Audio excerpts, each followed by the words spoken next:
اللهم صل على محمد وعلى آل محمد كما صليت على إبراهيم وعلى آل إبراهيم إنك حميد مجيد اللهم بارك على محمد وعلى آل محمد كما باركت على إبراهيم وعلى آل إبراهيم إنك حميد مجيد শ্রদ্ধেয় সম্মানীয়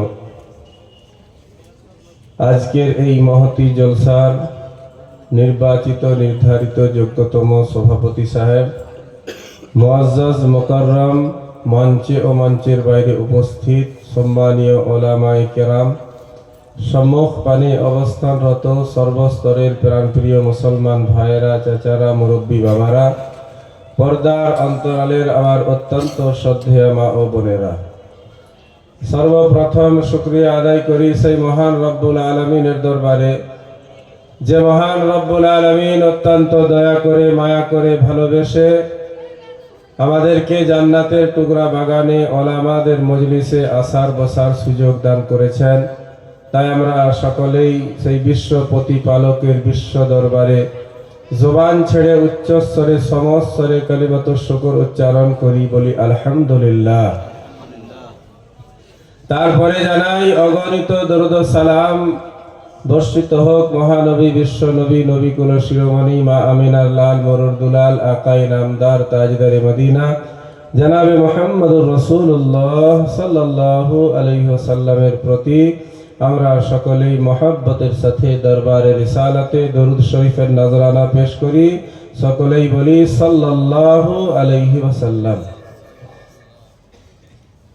আল্লাহ রাব্বুল আলামিনের বহুত বড় অনুগ্রহ, দয়া, মায়া যে তিনি আমাদেরকে এই বর্তমান পরিস্থিতিতেও, যেখানে চতুর্দিকে শুধু গুনাহ আর গুনাহ, জবানের গুনাহ, হাতের পায়ের গুনাহ, চোখের গুনাহ, কানের গুনাহ, বিভিন্ন রকমের যত রকমের গুনাহ করা যেতে মানুষ করতে পারে, সব ধরনের গুনাহ বর্তমান সময়ে করছে। আল্লাহ পাক এই কঠিন সময়ে আমাদেরকে জান্নাতের বাগানে, ওলামাদের মজলিসে, ওলামাদের মহব্বতে, দ্বীন ইসলামের ভালোবাসায় এই ধরনের একটি মজলিস কায়েম করার এবং তাতে আমাদের এই গুণাগুণী কয়েকজন মানুষকে উপস্থিত হওয়ার তৌফিক দান করেছেন। আলহামদুলিল্লাহ।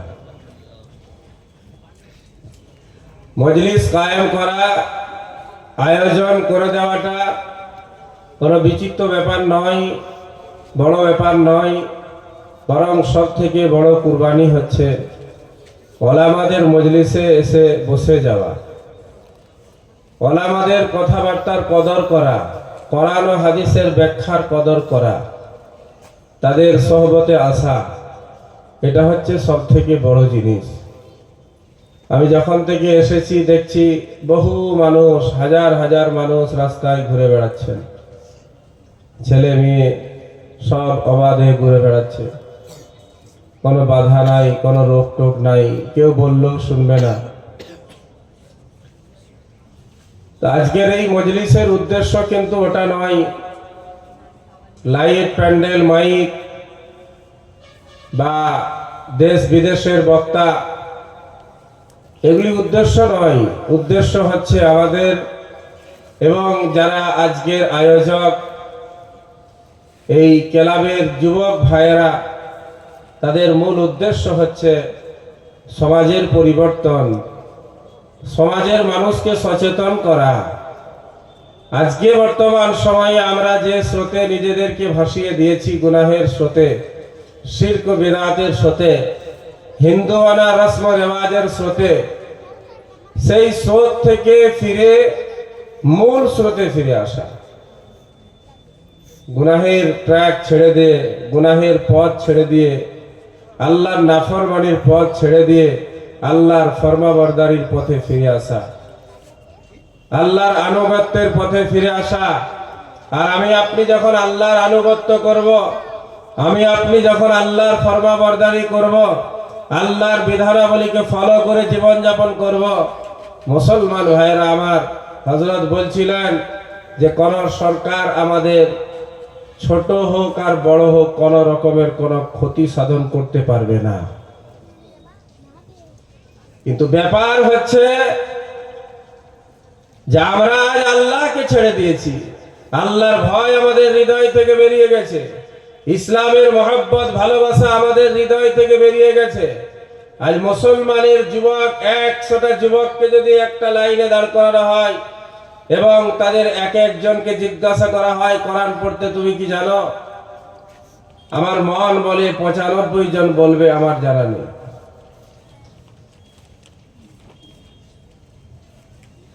আর যে 5 জন কোরআন পড়তে জানে তারা এমন কোরআন পড়তে পারে, এমন কোরআন পড়তে শিখেছে যে তাদের কোরআন পড়া শুনলেও জিবরাইল আমিন সন্দেহের মধ্যে পড়ে যাবে যে এই আয়াতটা কি আমি নিয়েছিলাম। এমন কোরআন পড়া, এটা আমাদের জন্য দুঃখের বিষয়, আমাদের জন্য পরিতাপের বিষয়। তারপরেও যখন সরকার পরিবর্তনের জন্য উলামায়ে কেরামগণ দোয়া করেন, মসজিদের ইমাম সাহেবগণ দোয়া করেন, মসজিদের মুসল্লিগণ দোয়া করেন, তখন এই বর্তমান সময়ের কিছু নাফরমান টাইপের মুসলমান আছে, তারা বলে এখন আল্লাহ আলেমদের দোয়া কবুল করাও ছেড়ে দিয়েছে। যদি দোয়া কবুল হতো তাহলে এই সরকার তো পরিবর্তন হতো, জালিম সরকারের হাত থেকে মুসলমান রক্ষা পেত। রক্ষা পেল কোথায়? পরিবর্তন হলো কোথায়? অতএব এই সব মৌলভী সাহেবদের দোয়া টোয়া কবুল হয় না। মুসলমান ভাইরা আমার, এটা আমাদের সার্বিক রোগ, আমাদের পুরো সমাজের রোগ, আমাদের ছোট থেকে নিয়ে যুবক বৃদ্ধ পর্যন্ত, এমনকি আমাদের ঘরের মা বোনেরা, এটা আমাদের সকলের রোগ। যখন আমরা এই রোগ থেকে মুক্তি লাভ করতে না পারবো ততক্ষণ পর্যন্ত আল্লাহর সাহায্য, আল্লাহর মদদ আসবে না। আমরা যতই ইভিএম এর দোষ দিই, যতই আমরা সরকারের দোষ দিই, সরকারের কর্মচারীদের দোষ দিই, এটা আমাদের মৌখিক কথা, এটা আমাদের মুখের কথা মাত্র, আর কিছুই নয়। বরং আল্লাহ রাব্বুল আলামিন যেদিন কোনো কিছুর পরিবর্তন ঘটাতে চাইবেন সেদিন কেউ আর থাকতে পারবে না। আর আল্লাহ কখন চাইবেন? যখন আমি আল্লাহওয়ালা হব, যখন আমি আল্লাহওয়ালাদের সাথে থাকব, দ্বীনি প্রতিষ্ঠানের সাথে আমার মহব্বত ভালোবাসা থাকবে, ওলামায়ে কেরামদের সাথে আমাদের সম্পর্ক থাকবে। আজ ওলামায়ে কেরামদেরকে পেছনে রাখা হচ্ছে, তোমাদের কথা সব চলবে না, তোমাদের কথা মসজিদে চলবে, মাদ্রাসায় চলবে, আমাদের এই মজলিসে, আমাদের সমাবেশে তোমাদের কথা চলবে না। আল্লাহ পাক আমাদের হিফাজত করুন। এই এলাকা আপনাদের বড় বড় মাদ্রাসাওয়ালা এলাকা, এখানে গুয়াদহ মাদ্রাসা, নবকলার মতো বড় মাদ্রাসা, গুয়াদহর মতো বড় মাদ্রাসা, যেখানে মিশকাত পর্যন্ত তালিম হচ্ছে, যেখানে আপনার হাফিজে কোরআন হচ্ছে, এই কিছুদিন পরেই আপনারা তার নমুনা দেখতে পাবেন। এই সব এলাকায় গুনার কাজ দিনের পর দিন এত বাড়বে, এটা মেনে নেওয়া যায় না। কোন মানুষ যখন বলে অমুক এলাকার মানুষ মদ পান করছে, অমুক এলাকার মানুষ গাঁজা খাচ্ছে, তখন শুনে বড় দুঃখ লাগে যে কি করে হয়। সেখানে তো ঘরে ঘরে ওলামায়ে কেরাম, সেখানে তো সকাল আর বৈকাল কোরআনের আওয়াজ শুনতে পাওয়া যায়, সকাল বৈকাল সারাদিন রাস্তাঘাটে সব সময় ওলামায়ে কেরাম মাথায় টুপিওয়ালা, চেহারায় দাড়িওয়ালা মানুষের সাক্ষাৎ হয়। ওই এলাকায় এত বড় আল্লাহর নাফরমানির কাজ কি করে হতে পারে? মুসলমান ভাইরা, দুঃখ লাগে। তাই বড় বেদনা নিয়ে, বড় দুঃখ নিয়ে বলছি, কেরামের যুবক ভাইরা, আমাদের একটা এমন সংগঠন থাকতে হবে, আমাদের একটা এমন দল থাকতে হবে যে সংগঠন বা দলের কাজ হবে সমাজকে গুনাহ মুক্ত করা, সমাজের কোন মানুষ যখন ইসলামের কোন বিপরীত কাজ কর্ম করবে, ইসলামের বিরুদ্ধাচরণ করবে, সেই মানুষটা যত বড়ই শক্তিশালী হোক না কেন, যত বড়ই ধনী ব্যক্তি হোক না কেন, তার বিরুদ্ধে রুখে দাঁড়ানো এটা সমাজের প্রত্যেকটা যুবকের দায়িত্ব, কর্তব্য। আমরা যদি আমাদের এই দায়িত্ব আর কর্তব্য পালন করি, খোদার কসম করে বলি, সমাজ থেকে গুনাহ বিদায় নেবে, সমাজের মানুষ গুনাহ মুক্ত হবে, সমাজের মানুষ অন্যায় অত্যাচার মুক্ত হবে। আজ সমাজের এক শ্রেণীর মানুষ অত্যাচারিত, নিপীড়িত, নিষ্পেষিত, আজকে তারা মজলুম, তাদের উপর জুলুম করা হচ্ছে। এক শ্রেণীর মানুষ তাদের উপর জুলুম করছে, তারা জালিম, তারা অত্যাচারী। তাদের বিরুদ্ধে কথা বলার আগে আমাকে শতবার চিন্তা করতে হচ্ছে। তাই তো এর ব্যাপারে, এর বিরুদ্ধে আমি কথা বলে আমি তো নিজে ফেঁসে যাব না। এর বিরুদ্ধে আমি কি করে কথা বলবো? এ তো আমাকে কাজ করায়, আমাকে কাজ দেয়। এর বিরুদ্ধে আমি কি করে কথা বলবো? এ তো বর্তমান সময়ের একজন বড় মাপের তাবড় নেতা, এর বিরুদ্ধে আমি কি করে বলবো? মুসলমান যুবক জওয়ান ভাইয়েরা, বৃদ্ধ বাবাজিরা, আল্লাহর বিরুদ্ধে, কোরআনের বিরুদ্ধে, ইসলামের বিরুদ্ধে কোন মানুষ যদি দাঁড়ায়, তার বিরুদ্ধে দাঁড়াতে আমার কোনো অসুবিধা নাই, তার বিরুদ্ধে বলতে আমার কোনো অসুবিধা নাই। সাহাবায়ে কেরাম বাপের বিরুদ্ধে বলেছেন, সাহাবায়ে কেরাম দাদুর বিরুদ্ধে বলেছেন, সাহাবায়ে কেরাম পরিবার পরিজনের বিরুদ্ধে বলেছেন। ঘর ছাড়তে হয়েছে, অসুবিধা নাই, ছেড়ে দিয়েছেন। ধন সম্পদ ত্যাগ করতে হয়েছে, অসুবিধা নাই, ছেড়ে দিয়েছেন। শহর ছাড়তে হয়েছে, অসুবিধা নাই, ছেড়ে দিয়েছেন। আমার আপনার নবী, বিশ্ব নবী মুহাম্মদুর রাসূলুল্লাহ সাল্লাল্লাহু আলাইহি ওয়াসাল্লাম, যার জন্য আল্লাহ পাক এই পৃথিবী সৃষ্টি করেছেন, যাকে না সৃষ্টি করলে কুল কায়নাতের কোনো কিছুই সৃষ্টি করা হতো না, সেই নবী আমার, তাকেও তো একদিন মক্কা ছেড়ে মদিনায় চলে যেতে হলো। তিনিও তো একদিন মক্কায় ছেড়ে মদিনায় চলে গেলেন ইসলামের দাওয়াত দেওয়ার জন্য, কোরআনের কথা বলার জন্য, আল্লাহর কথা বলার জন্য। কাবা শরীফের পাশে নামাজ পড়ছেন, মক্কার কাফের বেদিন মুশরিকরা এসে আমার নবীর মাথার উপর পচা অজুরি, আঁত, যা আমরা বলি, হ্যাঁ, উটের আঁত, মরা ছাগলের আঁত আমার আপনার নবীর মাথার উপর রেখে দিয়েছে। বলুন নাউজুবিল্লাহ। নবী আমার ভারী হওয়ার কারণে মাথা তুলতে পারেন নাই, বোঝের কারণে, বোঝার কারণে মাথা তুলতে পারেন নাই। হযরত ফাতিমা জোহরা রাদিয়াল্লাহু তাআলা আনহা কাঁদতে কাঁদতে কাঁদতে কাঁদতে ছুটছেন আবু বকর সিদ্দিকের দিকে, চাচা যান তাড়াতাড়ি চলুন। আব্বা জান নামাজ পড়ছেন, সাজদা করেছেন, ওই অবস্থাতে মক্কার কাফেররা আব্বা জানের মাথার উপরে ময়লা আবর্জনা রেখে দিয়েছে। আমার আব্বা জান মাথা তুলতে পারছেন না। মুসলমান যুবক জওয়ান ভাইরা, আজকে আমরা নিজেদের স্ট্যাটাস দেখাচ্ছি। আজ আমি আমার বাপের টাকার উপর গর্বিত হয়ে আজ অহংকারী হয়ে গেছি, আমার নিজের সৌন্দর্যের উপর অহংকারী হয়ে গেছি, শিক্ষার উপর অহংকারী হয়ে গেছি। ওলামায়ে কেরাম বলে এটা আমাদের কাজ নয়, সমাজের আরেক শ্রেণীর মানুষ আছে তারা করবে, আমাদের দায়িত্ব নয়, সমাজের আরেক শ্রেণীর মানুষ আছে তারা করবে। ও মুসলমান ভাইরা, আমার যুবক জওয়ান ভাইরা, একটু খোদাই করে আল্লাহর ওয়াস্তে একটু বলুন, আল্লাহকে হাজির নাজির মনে করে বলুন যে যার জন্য আল্লাহ পৃথিবী সৃষ্টি করলেন, তাকে যদি এত কষ্ট ভোগ করতে হয়, তাকে যদি এই দুনিয়া ছেড়ে চলে যেতে হয়, তাকে যদি মক্কা ছেড়ে মদিনায় যেতে হয়, তা আমাকে আপনাকে ইসলামের জন্য কষ্ট স্বীকার করতে হবে না? হবে কি হবে না? কথা বলেন। ইসলামের জন্য কষ্ট স্বীকার করতে হবে না?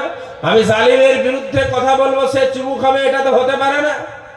জালিমের বিরুদ্ধে আমি কথা বলবো আর সে আমার প্রশংসা করবে, হতে পারে না। জালিমের বিরুদ্ধে আমি যখনই বলবো, সে আমার বিরুদ্ধাচরণ করবে, সে আমার বিরোধী হয়ে যাবে, সে আমার জানের দুশমন হতে পারে, আমার শত্রু হতে পারে। অসুবিধার কিছু নাই।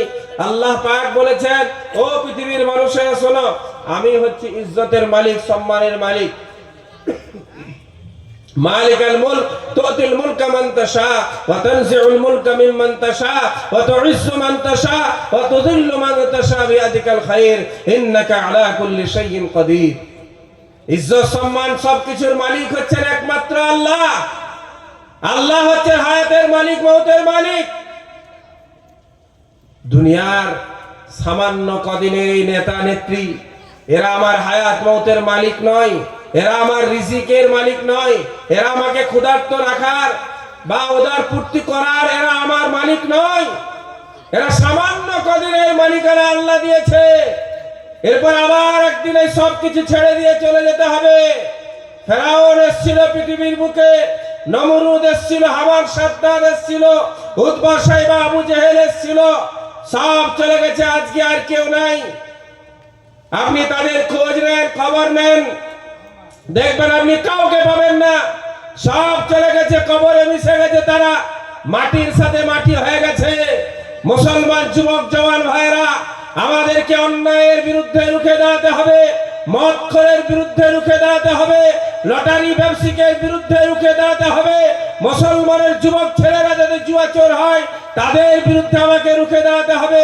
মুসলমানের ছেলে মুসলমানের বাজারে, মুসলমানের গ্রামের মধ্যে যদি লটারির ব্যবসা করছে, মুসলিম সমাজকে তার বিরুদ্ধে রুখে দাঁড়াতে হবে।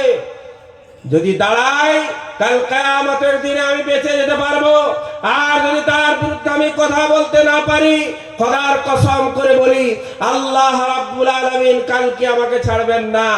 আজ হয়তো আমি ছাড় পেয়ে যাব আমার প্রভাবের কারণে, আমার দাম্ভিকতার কারণে, আমার টাকা পয়সার কারণে। হয়তো আমার বিরুদ্ধে কেউ বলতে চাইছে না, আমার ভয়ে কেউ আর মুখ খুলছে না, কিন্তু আল্লাহ রাব্বুল আলামিন কালকে আমাকে ছাড়বেন না।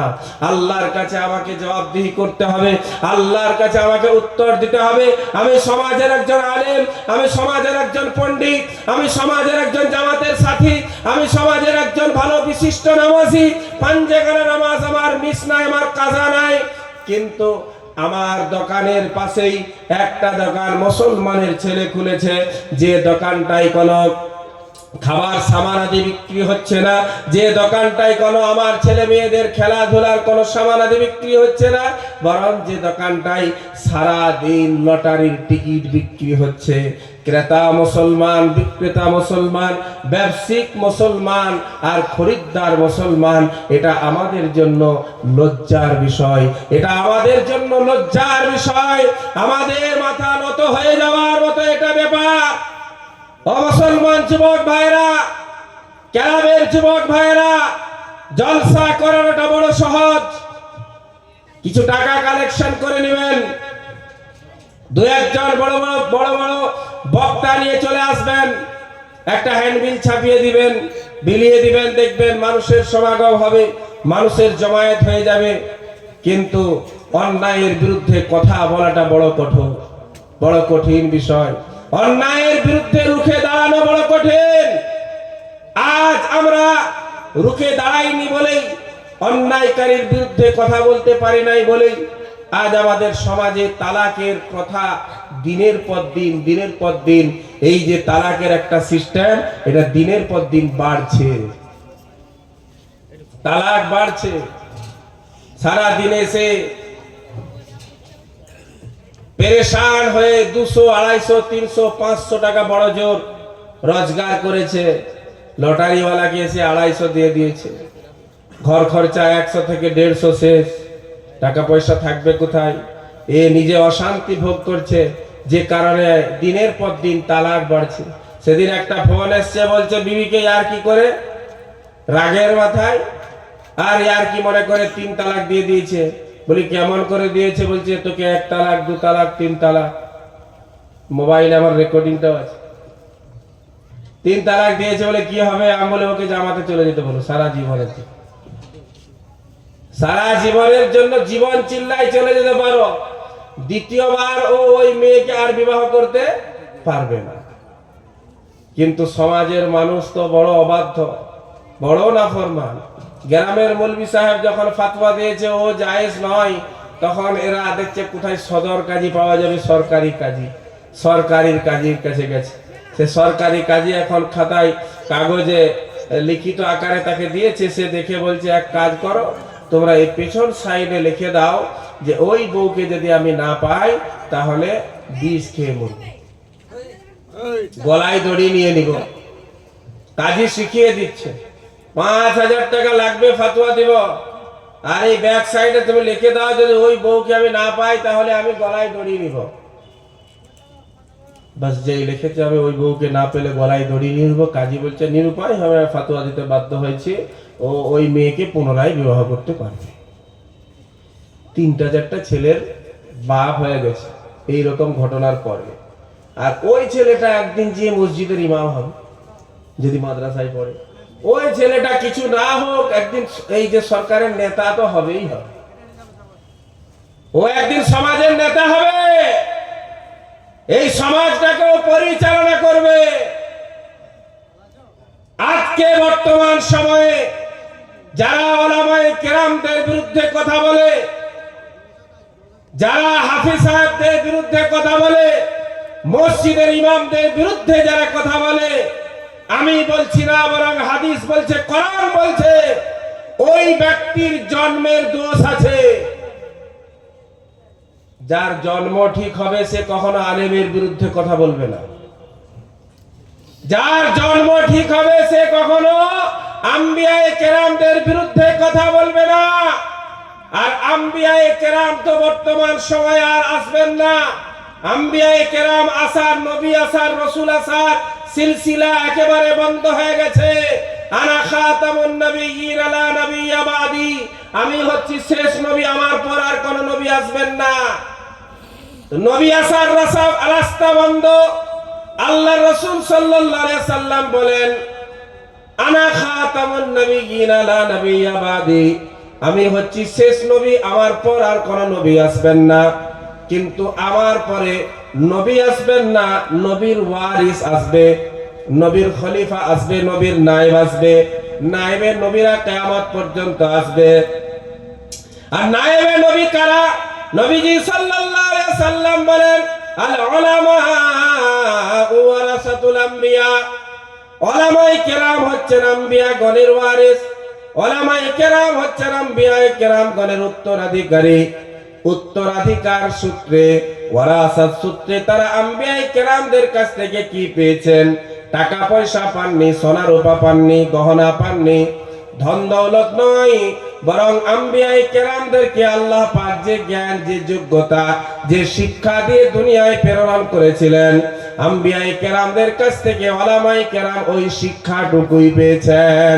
এই শিক্ষা পাওয়ার জন্য এই সূত্রে উলামায়ে কেরাম হচ্ছেন আম্বিয়া গণের ওয়ারিস। অতএব কারণে বললাম, আল্লাহ পাক বলেছেন পবিত্র কোরআনের মধ্যে, নবীদের বিরুদ্ধে যারা বলে তাদের জন্মের দোষ আছে, আর নবীর ওয়ারিসদের বিরুদ্ধেও যারা বলবে তাদেরও জন্মের দোষ আছে। জন্মের দোষ না থাকলে ওরা উলামায়ে কেরামদের বিরুদ্ধে কথা বলতো না। এই ছেলেগুলো একদিন সমাজ পরিচালনা করবে, যে যার মন মতো পরিচালনা করবে, যেটা তার ভালো লাগবে করবে। কখনো বলবে মুসলমান গ্রামে যাত্রা করাবো, কখনো বলবে মুসলমান গ্রামে একটা সিনেমার হল বানাবো, কখনো বলবে মুসলমান গ্রামে আমি একটা মদের আড্ডা খুলবো, কখনো বলবে মুসলমান গ্রামে আমি একটা জুয়া আসর জমাবো, কখনো আবার বলবে কিছু না করতে পারি কমপক্ষে একটা লটারির ব্যবসা করে মুসলিম সমাজটাকে ধ্বংসের দিকে ঠেলে দিবে। যুবক ভাইরা, আমাকে রুখে দাঁড়াতে হবে। তোমার লটারির ব্যবসা করার যদি প্রয়োজন হয়, মন হয়, তাহলে ওই ব্যবসা মুসলমান গ্রাম, মুসলমান এলাকা ছেড়ে অন্য কোথাও চলে যাও, সেখানে গিয়ে ব্যবসা করো। আমি মুসলমান যতক্ষণ বেঁচে আছি, আমার এই ক্লাব যতক্ষণ আছে, আমরা এই কাজরি এলাকার যুবক যতক্ষণ পর্যন্ত আছি, যেহেতু আমাদের হৃদয়ের মধ্যে নবীর ভালোবাসা, নবীর প্রেম আছে, কোরআনের ভালোবাসা, কোরআনের প্রেম আছে, তাই আমরা এই এলাকায়, মুসলিম এলাকায় এই হারাম একটা কাজ আমরা করতে দিব না। কিন্তু কোন যুবক যদি কখনো ভুল বশত বলেও দেয়, দেখবেন সমাজের কত বুদ্ধিজীবী মানুষ আছে, তাকে এসে বুঝাবে, আরে তোর কি গেল? হ্যাঁ, দুপুর বেলায় খাবার সময় বাড়ি গেছে, তার বাপ বলবে গ্রামের কোন ছেলেরা কোন আর কারোর এত ব্যথা হয়নি যত ব্যথা তোর। তুই এবারে কোনটাকে নিয়েছিস, তুই ঠিকা নিয়েছিস, বলে কি বলে না? কেউ যদি একটা ভালো কাজ করতে চায়, ওলামার সাথ দিতে যায়, তখন কি বলে, তুই কি ঠিকা নিয়েছিস, তোর কি গেল, তুই অত সাথে বাজে থাকবি কেন? মুসলমান ভাইয়েরা, আজ বর্তমান সময়ে ফিলিস্তিনে দেখছেন না, ফিলিস্তিনে হ্যাঁ 6000 7000, এটা তো সংখ্যা একটা মোবাইলে বলছে, কিন্তু আল্লাহ বেহতর জানেন কত হাজার মানুষ সেখানে দুনিয়া থেকে চলে গেল। আল্লাহ তাদেরকে শাহাদাতের মর্তবা দান করুন, বলুন আমিন। মুসলমান যুবক ভাইরা, বৃদ্ধ বাবারা, আমাকেও ইচ্ছা রাখতে হবে, চাইতে হবে যেন এই দুনিয়ার জীবদ্দশায় আমার একটা ছেলে দ্বীন ইসলামের জন্য শহীদ হয়। আমার একটা ছেলে যেন দ্বীন ইসলামের বিরুদ্ধে যারা কথা বলবে তাদের বিরুদ্ধাচরণ করে, জালিমের বিরুদ্ধে আমার একটা ছেলে কথা বলতে পারে, ওই ছেলেটা কাল কিয়ামতে আমার জন্য নাজাতের কারণ হবে ইনশাআল্লাহ। ফিলিস্তিনের ওই মাকে যখন জিজ্ঞাসা করা হলো, ও মা তুমি হাসছো কেন? তোমার তো সব চলে গেল, সর্বহারা হয়ে গেলে তুমি, তোমার ঘর জমিনের সাথে মিশে গেল, তোমার ছেলে মেয়ে তোমার স্বামী সকলেই তো দুনিয়া থেকে চলে গেছে, তারপরেও তুমি কেন হাসছো? ওই মা তখন উত্তরে বলল, কেন আমি হাসবো না? আমার ছেলে মেয়ে শহীদ হয়ে গেছে আল্লাহর জন্য, আল্লাহর মসজিদের জন্য, আল্লাহর ঘর রক্ষার জন্য শাহাদাত বরণ করেছে। ওই শহীদ ছেলেটা মেয়েটা কাল কিয়ামতের দিনে আমার নাজাতের কারণ হবে, বলুন সুবহানাল্লাহ। ও মুসলমান ভাইরা, সে একটা মুসলমান, আমি একটা মুসলমান, কিন্তু তার ঈমান আর আমার ঈমানের মধ্যে আকাশ পাতাল পার্থক্য। তার ঈমানি জজবা আমার ঈমানি জজবার মধ্যে আকাশ পাতাল পার্থক্য। আমি সামান্য আমার একটা ছেলেকে 3 দিনের জামাতের জন্য ছাড়তে পারি না, বলে দুনিয়ার কাজের লস হয়ে যাবে, দোকান বন্ধ হয়ে যাবে, চাষের ক্ষতি হয়ে যাবে, স্কুলের ক্ষতি হয়ে যাবে। 3 দিনের জামাতের জন্য পাঠাতে পারি না। আল্লাহর রাস্তায় কাজ করার জন্য কিছু মানুষের প্রয়োজন, তার জন্য আমি আমার ছেলেটাকে 2 দিনের জন্য ছাড়তে পারি না। তারা নিজেদের সন্তানগুলিকে, শিশু সন্তানগুলিকে আল্লাহর রাস্তায় শহীদ হওয়ার জন্য ছেড়ে দিয়েছে। ছেলে নিজের মুখটা বেঁধে রেখেছে, মুখটাকে লুকিয়েছে, শুধু চোখগুলি খোলা আছে। তার মা এসে তার মুখের কাপড়টা খুলে দিয়ে বলছে, আল্লাহর জন্য লড়াই করবে, কাউকে ভয় করার প্রয়োজন নাই। মা এসে মুখের পটি খুলে দিয়েছে, আল্লাহর জন্য লড়াই করছো, যাও। তো নবীর যুগের ঘটনা, নবীজি সাল্লাল্লাহু আলাইহি সাল্লাম যুদ্ধ থেকে ফিরে আসছেন, রাস্তায় এক মহিলার সাথে দেখা হয়ে গেছে, এক মায়ের সাথে দেখা হয়েছে। মা কাঁদছে, চোখ থেকে টস টস করে আঁসু পড়ছে। নবীজি সাল্লাল্লাহু আলাইহি সাল্লাম জিজ্ঞাসা করলেন, ও আল্লাহর বান্দি, তুমি কাঁদছো কেন? তা তোমার বড় দুঃখ হচ্ছে, তোমার ছেলে আল্লাহর রাস্তায় শহীদ হয়ে গেছে, দুঃখিত হওয়ার কোনো কারণ নেই। দুঃখিত হয়ো না, বরং আনন্দিত হয়ে যাও, তোমার ওই ছেলেটা কাল তোমাকে জান্নাতে নিয়ে যাবে, বলুন সুবহানাল্লাহ। আল্লাহর ওই বান্দি তখন হাসতে শুরু করেছে, আলহামদুলিল্লাহ। সাহাবাওয়ালা আমল আজকে ওই ফিলিস্তিনের মুসলমান করছে, সাহাবাওয়ালা আমল আজকে ওই গাজার মুসলমান করছে। ও মুসলমান ভাইয়েরা, সন্তান সন্ততি সবাই ছেড়ে দিয়ে যাচ্ছে, কিন্তু 4 শ্রেণীর সন্তান যদি আমি আপনি ছেড়ে দিয়ে যেতে পারি, তাহলে আল্লাহর কাছে ওই ছেলেটা আমার নাজাতের কারণ হবে।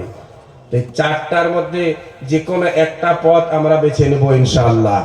1 নম্বরে, কারোর সন্তান যদি আল্লাহর রাস্তায় শহীদ হয়, দ্বীন ইসলামের জন্য, কোরআনের সম্মান রক্ষার্থে কোন আল্লাহর বান্দা যদি শহীদ হয়ে যায়, আল্লাহর রাসূল সাল্লাল্লাহু আলাইহি সাল্লাম বলেন, আল্লাহ পাক তার পিতা মাতাকে বিনা হিসাবে জান্নাত দিবেন, বলুন সুবহানাল্লাহ।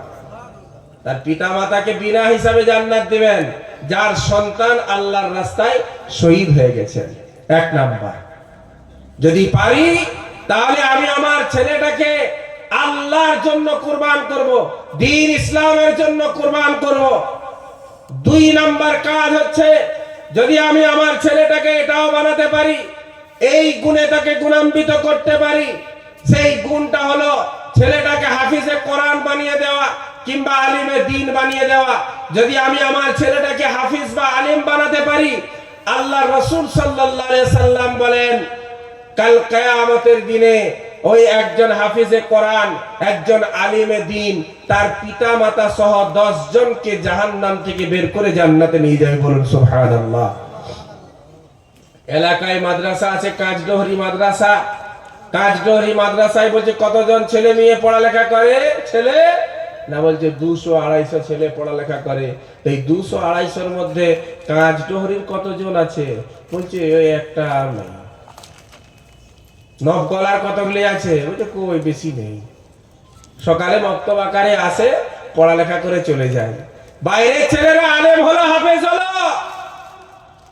মুসলমান ভাইরা, আজ আমি আপনি মনে করেছি এই ছেলেটাকে হাফেজ করে কি করব? ও তো মাদ্রাসার 6000 টাকা বেতন, মসজিদের 5000 টাকা বেতন ছাড়া তো এর ভাগ্যে আর কিছু জুটবে না। হাফেজ করে কি হবে, আলেম করে কি হবে? মসজিদ আর মাদ্রাসা ছাড়া তো এর কোনো গতি থাকবে না।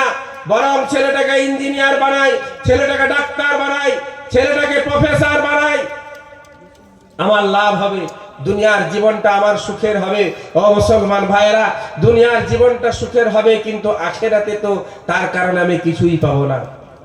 বর্তমান সময়ে একটা ছেলে ইংলিশ মিডিয়ামে পড়তে যাচ্ছে, বাংলা মিডিয়ামে পড়তে যাচ্ছে, তার পেছনে একটা 10 কেজির ব্যাগ ঝুলিয়ে দেওয়া হয়েছে।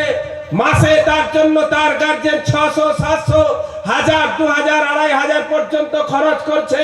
গাড়ি ভাড়া আলাদা, স্কুলের ফিস আলাদা, বাচ্চার ফিস আলাদা, সব কিছু বহন করার জন্য সে গার্জেন প্রস্তুত। কিন্তু ওই গার্জেনকে যখন বলা হচ্ছে ছেলেটাকে মক্তবে পাঠিয়ে দাও, মক্তবে 100 টাকা খরচ করো, মাসে 100 টাকা লাগবে, বলছে এই মৌলবীরা ব্যবসা করছে। মৌলবীরা ব্যবসা শুরু করেছে।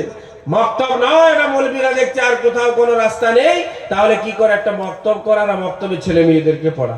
100 করে ফিস নিলে অনেক টাকা হবে, 50টা ছেলে পড়ালে 5000 টাকা হবে। মুসলমান ভাইরা, আর ব্যবসা তো সেও করছে। একজন ইঞ্জিনিয়ার হয়ে এলো, সেও তো ব্যবসায়িক। একজন ডাক্তার হয়ে ডাক্তারি করছে, সেও তো ব্যবসায়িক।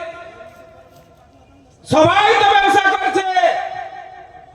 তাদের ব্যবসা শয়তান আমাকে দেখালো না, কারণ শয়তান দেখলো ওদের বিরুদ্ধে কথা বললে এর তো ঈমান নষ্ট হবে না, এর আখিরাত নষ্ট হবে না, কবরের জীবনটা জাহান্নাম হবে না।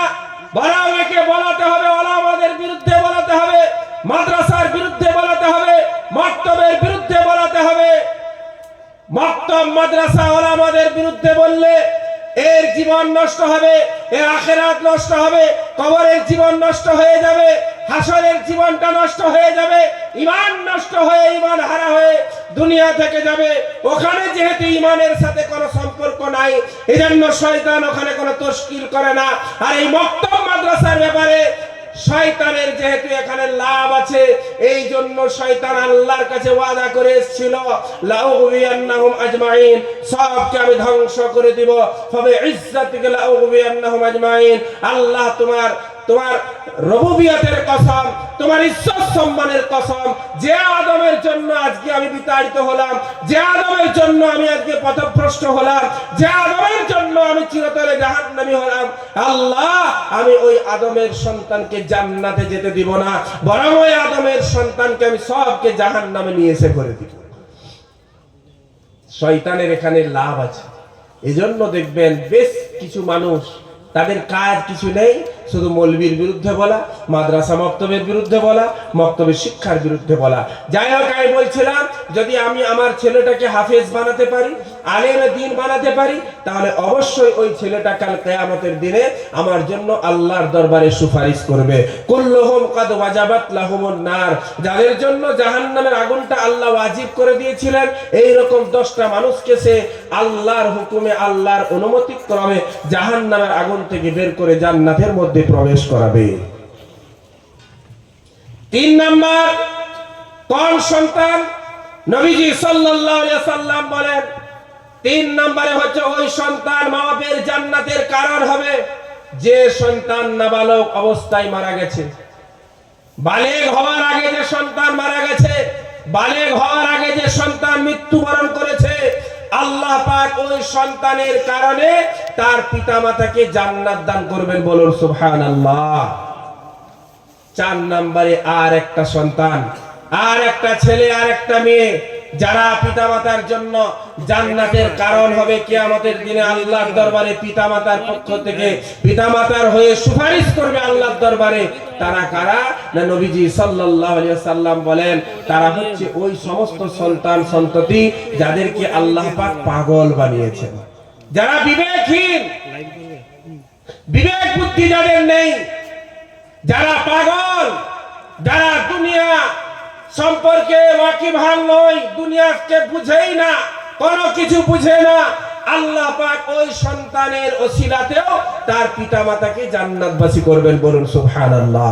মুসলমান ভাইরা আমার, তাহলে যে কথা আমি বলছিলাম 2 নাম্বার সিফাত, 2 নাম্বার কোয়ালিটি, এই 2 নাম্বারের আমাদের ছেলে মেয়েদেরকে বানাতে হবে, তাকে দ্বীনের শিক্ষা দিতে হবে, কোরআনের শিক্ষা দিতে হবে, হাদিসের শিক্ষা দিতে হবে। আমি আজকে কি বলছি, গার্জিয়ান কি বলছে, মৌলান সাহেব বহুত চেষ্টা আমি করলাম, অনেক চেষ্টা আমি করলাম, কিন্তু চেষ্টা করেও তো আমি পারছি না। ছেলেটাকে এত বলছি মক্তবে যা, মাদ্রাসায় যা, ওলামাদের কাছে গিয়ে বস, কোনো মতেই কথা শুনছে না। ও মুসলমান ভাইরা, বললে রাগ করবেন না, আমি তো তাকে বলার মতো বলতে পারি নাই, বলার মতো আমি তাকে বলি নাই। যদি বলার মতো বলতাম অবশ্যই আমার ছেলেটা কথা শুনতো। আমার পাশের বাড়ির ঘরটায় যদি আগুন লেগে যায় তাহলে আমি তো বসে থাকি না, আমি আপ্রাণ চেষ্টা করি আগুনটাকে নিভিয়ে দেওয়ার। সর্বপ্রথম আমি ওই দমকল বাহিনীকে ফোন করি, দমকল বাহিনীকে ফোন করার পরে আমি চুপচাপ বসে থাকি না, বরং ঘর থেকে একটা পাত্র নিয়ে, একটা বালতি নিয়ে, আমি পুকুর থেকে হোক কল থেকে হোক পানি নিয়ে সেখানে ওই আগুনকে নিভানোর চেষ্টা করি কি করি না বলেন? করি না? আগুন নিভানোর চেষ্টা করি, আমি ওই দমকল বাহিনীর আশায় বসে থাকি না, আপ্রাণ চেষ্টা করেছি। ও মুসলমান ভাইরা, এই চেষ্টা করার পরে কি হয়েছে, আমি আগুনকে রোধ করতে পেরেছি, আমি আগুন থেকে নিজের গ্রামকে বাঁচাতে পেরেছি। আমি যদি ওই রকম চেষ্টা করতাম, ছেলেটা নামাজি বাপ, ফজরের নামাজ পড়তে মসজিদে চলে গেল, সে তো প্রথম কাতারে দাঁড়িয়ে তাকবীরে উলার সাথে লম্বা লম্বা সূরার কেরাতওয়ালা ইমামের পেছনে নামাজ পড়ে চলে এলো, কিন্তু তার ঘরের ছেলে বেনামাজি, বিবি বেনামাজি, বৌমা বেনামাজি, নাতি পোতা বেনামাজি, সব তো বেনামাজি। এই চিন্তা তো সে একবারের জন্য করলো না। এর জন্য আল্লাহর কাছে ধরা পড়তে হবে না? এর জন্য আল্লাহর কাছে জবাব দিতে হবে কি হবে না? কথা বলেন। কুল্লুকুম রাঈন ওয়া কুল্লুকুম মাসউলুন আন রাইয়াতিহা। আল্লাহ রাসূল সাল্লাল্লাহু আলাইহি সাল্লাম বলেন, তোমরা প্রত্যেকেই দায়িত্বশীল এবং তোমাদেরকে তোমাদের দায়িত্ব সম্পর্কে আল্লাহর কাছে জবাব দিতে হবে। কুল্লুকুম রাঈন ওয়া কুল্লুকুম মাসউলুন, তোমরা জিজ্ঞাসিত হবে, আন রাইয়াতিহি, তোমাদের দায়িত্ব সম্পর্কে, জিম্মেদারি সম্পর্কে। আর রাজুলু রাঈন আলা আহলি বাইতিহি, নবীজি সাল্লাল্লাহু আলাইহি সাল্লাম বলেন, একজন পুরুষ তার ঘর সম্পর্কে দায়িত্বশীল, তার ঘরের জিম্মেদার আল্লাহ তাকে বানিয়েছেন। তার ঘরের পুরুষ মহিলা তাদের সকলের জিম্মেদারি আল্লাহ একজন পুরুষকে দিয়েছেন। ওয়াল মারআতু রায়াতুন আলা আহলি বাইতি যাওজিহা, আর একজন মহিলা আল্লাহ পাক তাকে তার স্বামীর ঘরের দায়িত্বশীল বানিয়েছেন, তার স্বামীর ঘরের তাকে দায়িত্ব আল্লাহ পাক দিয়েছেন।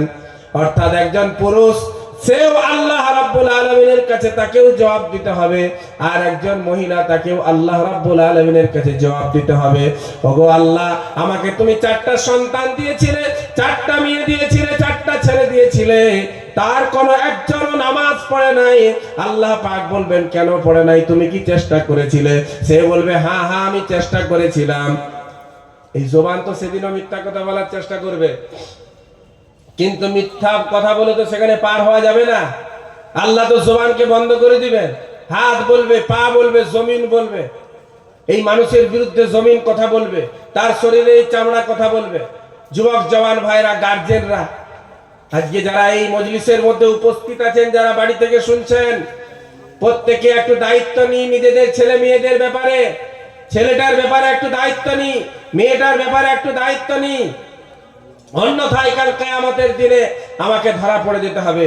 পিতা মাতা হয়ে ছেলের জন্য দোয়া করুন, আল্লাহর কাছে তার হিদায়াত কামনা করুন। কখনো তো করতে পারি নাই, কখনো করতে পারি নাই। ফজরের নামাজ পড়েছে তার উপর রাগ করুন, তাকে ধমক দিন, কখনো তো দিই নাই। জমিতে কাজ করতে বলেছি, সময় মতো যদি জমিতে না যাই, ব্যবসার জায়গায় যদি সময় মতো না পৌঁছাতে পারে, তার জন্য পিতা মাতা রাগ করে, গার্জিয়ান রাগ করে। কিন্তু ছেলেটা আমার নামাজ পড়তে গেল না, জোহর কাজা হলো, আসর কাজা হলো, মাগরিব এশা কাজা হলো, ফজরে তো ঘুম থেকেই উঠলো না, কখনো তো আমি বলি নাই। আমি নিজে কোরআন তেলাওয়াত করতে জানি, কিন্তু আমার ছেলেটা কোরআনটা পড়তে পারে নাই। কাল কিয়ামতের দিনে এই কোরআন আমাকে ছেড়ে দিবে, কোরআন আল্লাহর কাছে আমাকে ধরবে, আমার পাকড়াও করবে। যে আল্লাহ একটা কোরআন কিনেছিল 350 টাকা দিয়ে, ঘরের মধ্যে জানালায় তুলে রেখেছিল, জীবনে একদিনের জন্য পড়ার সুযোগ হয়নি, পড়ার চেষ্টাও করেনি।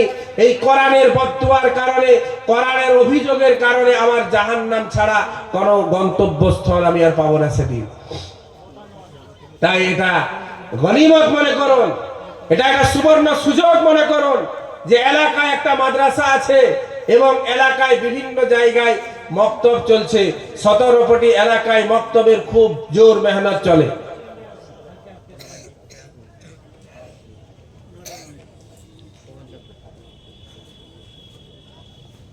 জি,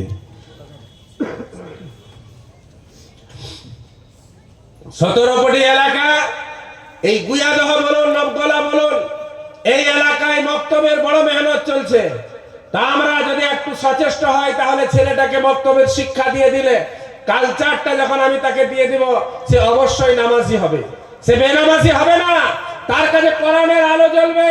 তাই আমি একারিয়াই বলি প্রায় সময় যে মক্তব আমার ছেলেটাকে আলেম বানাতে পারবে না, মক্তব আমার ছেলেটাকে হয়তো হাফেজ বানাতে পারবে না, কিন্তু মক্তব একটা জিনিস পারবে, বড় লোকের হাতে একটা বড় মাপের টর্চ লাইট থাকে, বড় লোকের হাতে একটা বড় মাপের টর্চ লাইট থাকে, 200-500 টাকা দামি একটা লাইট ব্যবহার করে। কিন্তু গরিব মানুষ, তার কাছে 500 টাকা নেই, তার কাছে 400 টাকা নেই ওই বড় মাপের টর্চ লাইট কেনার জন্য। তার কাছে আছে মাত্র 10টা টাকা। ওই 10টা টাকায় কি করবে না, 10টা টাকায় সে দোকানে গিয়ে এখন দেখবেন 10 টাকাওয়ালা লাইট বেরিয়েছে, আছে কি নাই? হ্যাঁ, দোকানে পাওয়া যায় তো 10 টাকাওয়ালা একটা লাইট পাওয়া যায়। মোটামুটি ওই 10 টাকার লাইটটা নিলেও অন্ধকারে হুজুট কেউ পড়বে না, ঠকর খেয়ে পড়বে না, ঘর পর্যন্ত মোটামুটি ভালোভাবে যেতে পারবে কি পারবে না বলেন? পারবে কি পারবে না? হ্যাঁ, তো এই মক্তব বড় টর্চ লাইট হয়তো দিতে পারবে না আমার ছেলেটাকে, এই 10 টাকার টর্চ লাইট একটা মক্তব আপনার ছেলে মেয়েকে দিতে পারবে। দিন 10টা টাকার মতো লাইট, 10টা টাকার মতো দিনের আলো আমার আপনার ছেলেটাকে আমার গ্রামের ওই মক্তবটা দিতে পারবে। যে জ্ঞান, যে শিক্ষাটা কোনো ইংলিশ মিডিয়াম দিতে পারবে না, ইউনিভার্সিটি দিতে পারবে না, কলেজ দিতে পারবে না, স্কুল দিতে পারবে না, বাংলা মিডিয়াম দিতে পারবে না, যাদের ড্রেস আলাদা, যাদের ব্যাগ আলাদা, যাদের ব্যাচ আলাদা, যারা ওই যে গাড়িতে যায় গাড়ি আলাদা, সব কিছুই তাদের উন্নত মানের, উন্নত কোয়ালিটির। কসম খরচ করে বলি মুসলমান ভাইয়েরা, আপনি যদি ওই সাথে নিজেকে ভাসিয়ে দেন, নিজের ছেলেটাকে মেয়েটাকে ভাসিয়ে দেন যে এটা হলেই আমার জন্য যথেষ্ট, আমার জন্য দ্বীন ইসলামের প্রয়োজন নেই, আমার জন্য কোরআন শিক্ষার প্রয়োজন নেই, আমার ছেলের জন্য নামাজ শিক্ষার প্রয়োজন নেই, খোদার কসম করে বলি একটা দিন এমন আসবে ছেলেটা মাতাল হবে, ছেলেটা গাঁজাখোর হয়ে যাবে, ছেলেটা লটারির ব্যবসায়িক হবে, ছেলেটা লটারি কিনবে, কারণ তার কাছে যে ভালো পথটা তাকে দেখাবে সেই জিনিসটাই তো তার কাছে নেই। আমি তো তাকে বঞ্চিত করে দিয়েছি, বড় ইঞ্জিনিয়ার করেছি, বড় ডাক্তার করেছি, কিন্তু দিন তাকে দিতে পারি নাই, কোরআন তাকে দিতে পারি নাই, ওই দিন ওই তাকওয়া তাকে দিতে পারি নাই, যে তাকওয়ার কারণে হযরত ওমর ইবনুল খাত্তাব রাদিয়াল্লাহু তাআলা আনহু ঘর থেকে বেরিয়ে গেছেন পরীক্ষা নেওয়ার জন্য, মরু অঞ্চলে পেরিয়ে যাচ্ছেন ক্ষুধার্ত অবস্থায়। তিনি একজন রাখালকে ডেকে জিজ্ঞাসা করলেন, ও রাখাল ভাই, তুমি একটা ছাগল আমাকে দাও, আমি ওই ছাগলের দুধ দহন করে কিছুটা নিজেও পান করব, আর নিজের তৃষ্ণা নিবারণ হবে, আর তুমিও কিছুটা পান করে নিবে, নিজের তৃষ্ণা মিটাবে।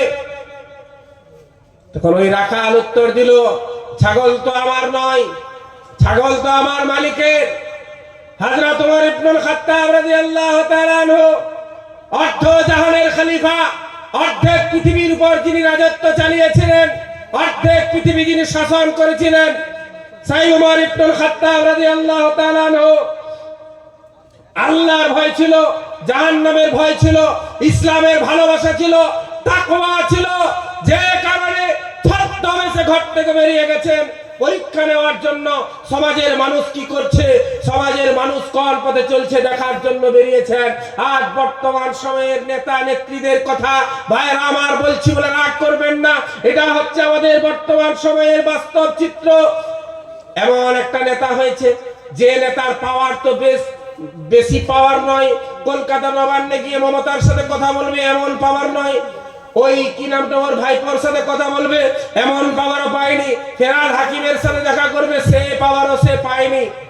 সামান্য পাওয়ার পেয়েছে কি না, ওই পঞ্চায়েতে গিয়ে একটা চেয়ার কোন জায়গায় দিয়েছে, সেই চেয়ারে বসার সুযোগ লাভ করেছে, তাকে কেউ চিনে নেয় না, ব্লক সভাপতি চিনে আর না জেলা সভাপতি চিনে, রাজ্য তো বড় দূরের কথা, কেউ চিনে নেই। তখন তার মাতব্বরি দেখলে মাথা খারাপ হয়ে যায়। কি বলছেন?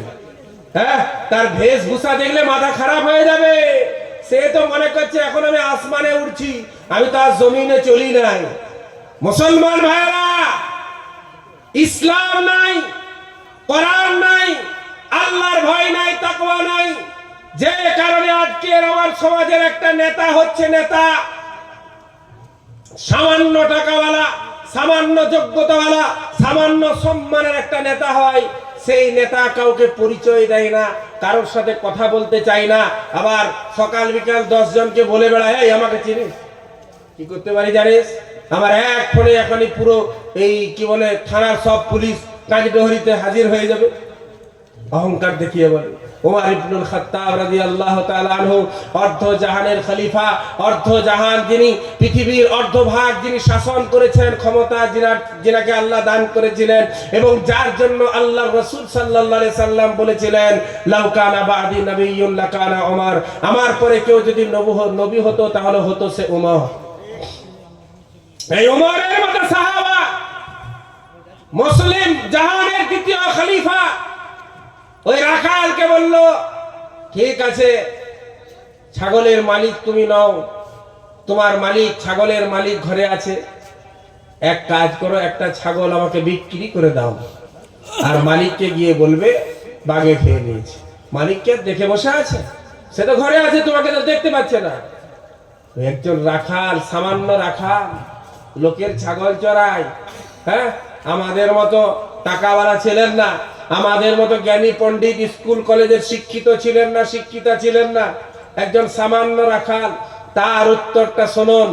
ওই রাখাল উত্তর দিল, জয় পথিক, আমিও জানি আমার মুনিব আমাকে দেখছে না, আমি যদি বাড়িতে গিয়ে আমার মুনিবকে বলি একটা ছাগল বাঘে খেয়ে নিয়েছে, মুনিব বুঝতে পারবে না, আর তাতে তোমারও পেট ভরে যাবে আমারও পেট ভরে যাবে। ফাইন আল্লাহ, ফাইন আল্লাহ, তার আল্লাহ কোথায়? আল্লাহ কি দেখছেন না? আল্লাহ কি দেখতে পান না? আল্লাহ কি খবর রাখেন না? মুসলমান ভাইরা, আমি এই ঘটনা বললাম একটা জিনিস বোঝানোর জন্য। ছেলেটাকে আপনি স্কুলে পড়ান আমি মানা করছি না, ছেলেটাকে ইউনিভার্সিটিতে পড়ান মানা করছি না, ইংলিশ মিডিয়ামে পড়ান, বাংলা মিডিয়ামে পড়ান আমি মানা করছি না, কিন্তু ইংলিশের সাথে, বাংলার সাথে, স্কুলের সাথে মক্তবের শিক্ষাটা, মাদ্রাসার শিক্ষাটা অতি অবশ্যই আমাকে আপনাকে দিতে হবে, অবশ্যই দিতে হবে। যদি দিয়ে দিতে পারি তাহলে সেই 1400 বছর আগে একটা রাখাল যে কথা ওমরকে বলেছিল, 1400-1500 বছর পর 2024-এ আমার ঘরের একটা সন্তান ওই কথাই বলবে। যখন কোন ইঞ্জিনিয়ার তার কাছ থেকে ঘুষ চাইবে, যখন কোন সরকারি ডিপার্টমেন্টের লোক তার কাছ থেকে ঘুষ চাইবে, পুলিশ প্রশাসনের লোক তার কাছ থেকে ঘুষ চাইবে, সে তাকে উত্তরে বলতে পারবে এটা আমার জন্য দেওয়া যাবে না, এটা শরীয়তে ইসলাম হারাম করেছে, অতএব যে কাজ করলে হারাম কাজ আমাকে করতে হবে, আমি ওই কাজ করতে পারবো না। এই মাদ্রাসার শিক্ষা তার সাথে থাকলে বলতে পারবে, দ্বীন ইসলাম তার কাছে থাকলে বলতে পারবে, আল্লাহর ভয়টা যদি তাকে আমি দিতে পারি তবেই বলতে পারবে। অন্যথায় বলতে পারবে না। আজকে দেখছেন না, ব্রিজের নামে চুরি, লাইটের নামে চুরি, রাস্তার নামে চুরি, সব জায়গায় চুরি আর চুরি। সামান্য একজন কন্ট্রাক্টর কাজ ধরেছে, তাকে 18 জন ফোন করছে, এলাকার নেতা ফোন করছে, ওই এলাকার নেতা ফোন করছে, ইঞ্জিনিয়ার বলে দিল, আরো কেউ বললো আমাকে 10,000 লাগবে, ও বলছে আমাকে 2% লাগবে, ও বলছে আমাকে 5% লাগবে। এই পার্সেন্ট দিতে দিতে দিতে দিতে এমন দিয়ে দিয়েছে, বেটা রাস্তা করে যে সাইকেল চলে রাস্তা উপরে পড়ে গেছে। দেখছেন নাই? কেন? তার কারণ কি? কারণ হচ্ছে আমি আমার ওই ছেলেটাকে দিন দিতে পারি না। সে ইট বগরির একটা টুপি পরে নাই, এটা আমিও দেখেছি। ইট বগরির একটা টুপি পরে, আর রোড থেকে টাউন থেকে একটা বড় উন্নত মানের উন্নত কোয়ালিটির পাঞ্জাবি পরে, এটা আমিও দেখেছি। ভালো একটা আতর খুশবু ব্যবহার করে, এটা আমিও দেখেছি। কিন্তু নামাজের মধ্যে দাঁড়িয়ে কি করতে হবে ওটা কিছুই জানে নাই। ওর একটা ইমাম ফরজ পড়ার জন্য লাগে, আবার সুন্নত পড়ার জন্য আর একটা আলাদা ইমাম লাগে। ফরজ পড়েছে এক ইমামের পেছনে, আবার সুন্নত পড়বে কার সাথে সেটা তাকে আগে থেকে ঠিক করে রাখতে হয়, এই তোর কাছে আমি দাঁড়াবো। তাছাড়া ওর কোনো উপায় নাই, কোনো গতি নাই। মুসলমান যুবক জওয়ান ভাইরা, প্রত্যেক গার্জেনের কাছে আমার আবেদন, এই এলাকা থেকে আমরা দেখে আজকে আমাদের ওই এলাকায়, একারিয়া এলাকায় আলহামদুলিল্লাহ মক্তব চালু হয়েছে। আপনাদের মতো হয়তো বড় মাদ্রাসা নেই, কিন্তু মক্তব চলছে। 300, 350, 400 করে ছেলে এক একটা মক্তবে পড়াশোনা করছে। মক্তব চলছে এই এলাকায়, আমি অনেক আগের থেকে জানি। তো মক্তবের সাথে প্রত্যেকটা ছেলেকে জুড়বো ইনশাআল্লাহ। রাজি আছেন? সকলেই রাজি আছেন? মক্তবের সাথে সম্পর্ক রাখবো, ওলামায়ে কেরামদের সাথে সম্পর্ক রাখবো, মাদ্রাসার সাথে সম্পর্ক রাখবো। আল্লাহ পাক আমাদের সকলকেই বলা শোনা তার প্রতি আমল করার তৌফিক দান করুন। আমি একটা হাদিস পড়েছিলাম, এটা তরজমা করে আমি শেষ করে দেব, সময় হয়ে গেছে। নবীজি সাল্লাল্লাহু আলাইহি সাল্লাম বলেন, ইন্নাল্লাহা লা ইয়াকবিজুল ইলমা ইনতিজাআন ইয়ানতাজিউহু মিনাল ইবাদ। আল্লাহ পাক এই পৃথিবী থেকে ইলমকে তুলে নেবেন, দ্বীন ইসলামের শিক্ষাকে তুলে নেবেন। না কিভাবে তুলবেন? কিভাবে তুলবেন? মানুষের কাছ থেকে কাড়িয়ে নেবেন না, টেনে নেবেন না, বরং কিভাবে তুলবেন? ওয়ালাকিন ইয়াকবিজুল ইলমা বিকবজিল উলামা। আল্লাহ পাক ইলমকে তুলে নেবেন আলেমদের মৃত্যুর সাথে সাথে। বড় বড় বিজ্ঞ আলেমদের মৃত্যু হয়ে যাবে, আল্লাহ পাক এইভাবে ইলমকে তুলবেন। আর একটা এমন সময় আসবে যে সময় আলেম বাকি থাকবে না, মানুষ সাধারণ মানুষদেরকে মুক্তাদা বানিয়ে নেবে। আল্লাহ পাক আমাদের সকলকেই বলা শোনা ওলামায়ে কেরামদের সাথে সম্পর্কযুক্ত থাকার তৌফিক দান করুন, আমিন। আমি এই বলে যে সংক্ষিপ্ত বক্তব্য এখানে শেষ করলাম। ওয়া মা আলাইনা ইল্লাল বালাগ।